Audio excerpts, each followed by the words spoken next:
രാത്രിയുടെ യാമങ്ങളിൽ തീപ്പന്തങ്ങളുടെ വെളിച്ചത്തിൽ പ്രകൃതിയും മനുഷ്യനും തമ്മിലുള്ള അതിർവരമ്പുകളുമായുന്ന ഒരു നിമിഷമുണ്ട്. ഭയവും ഭക്തിയും രൗദ്രവും കൂടിക്കലർന്ന ഒരു അമാനുഷിക അനുഭൂതി. അതാണ് തെയ്യം.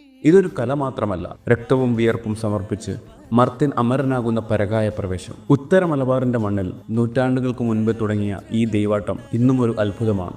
400-ലധികം തെയ്യക്കോലങ്ങൾ. ഇന്നും മുഖത്തെഴുത്തിന് കൃത്രിമ ചായങ്ങളല്ല ഉപയോഗിക്കുന്നത്. മനയോലയും ചായില്യവും മഞ്ഞളും ചേർത്ത ഒരു പ്രകൃതിദത്തമായ കൂട്ടുകളാണ്. ഓരോ തെയ്യത്തിനും ഓരോ താളമാണ്, ഓരോ തോറ്റമാണ്. തോറ്റം എന്നാൽ സ്തുതി മാത്രമല്ല, ആ ദേവതയുടെ ചരിത്രവും വീരഗാഥയുമാണ്. ഈ വേഷം കെട്ടുന്നത് ഒരു സാധാരണ മനുഷ്യനല്ല. കഠിനമായ വ്രതശുദ്ധിയോടെ ആഹാരവും ഉറക്കവും ഉപേക്ഷിച്ചാണ് അവർ ഇതിനൊരുങ്ങുന്നത്. മണിക്കൂറുകൾ നീളുന്ന അണിഞ്ഞൊരുങ്ങലിനൊടുവിൽ കയ്യിലെ കണ്ണാടിയിലേക്ക് നോക്കുന്ന ആ നിമിഷം, അതൊരു വല്ലാത്ത മുഹൂർത്തമാണ്. മുഖദർശനം. അതുവരെ ഉണ്ടായിരുന്ന വ്യക്തിത്വം അവിടെ ഉടഞ്ഞില്ലാതാകുന്നു. പിന്നീട് ആ ശരീരത്തിൽ അവശേഷിക്കുന്നത് ഉഗ്രമൂർത്തികളായ ദേവതകളാണ്. അവിടെ യുക്തിക്ക് സ്ഥാനമില്ല, വിശ്വാസം മാത്രം. ഇതിനൊരു സാമൂഹിക തലമുണ്ട്. ജാതി വ്യവസ്ഥ കുടികുത്തി വാണിരുന്ന കാലത്ത് അയിത്തം കൽപ്പിച്ചു മാറ്റി നിർത്തിയവർ ദൈവമായി മാറുന്ന വിപ്ലവം. സാധാരണ ദിവസങ്ങളിൽ തൊഴുതാൽ മാറി നിൽക്കേണ്ടി വരുന്നവർ തെയ്യക്കോലം കെട്ടിയാൽ ജന്മികൾക്കും പ്രമാണിമാർക്കും മുന്നിൽ വിധി പറയുന്ന ദൈവങ്ങളാകുന്നു. അവർ പറയുന്ന വാക്കുകൾക്ക് രാജകൽപ്പനയേക്കാൾ വിലയുണ്ട് കണ്ണൂരിലെ ഗ്രാമങ്ങളിൽ. ശരീരത്തിന്റെ പരിമിതികളെ വെല്ലുവിളിക്കുന്ന പ്രകടനമാണിത്. കളരിപ്പയത്തിന്റെ മെയ്യൊഴുക്കവും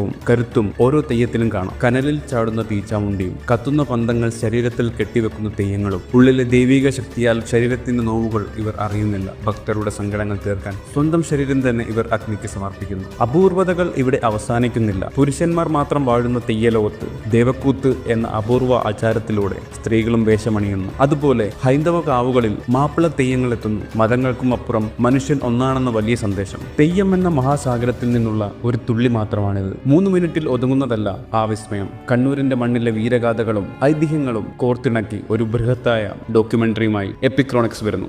ആ ദൃശ്യവിരുന്നിനായി ഇപ്പോൾ തന്നെ സബ്സ്ക്രൈബ് ചെയ്യൂ.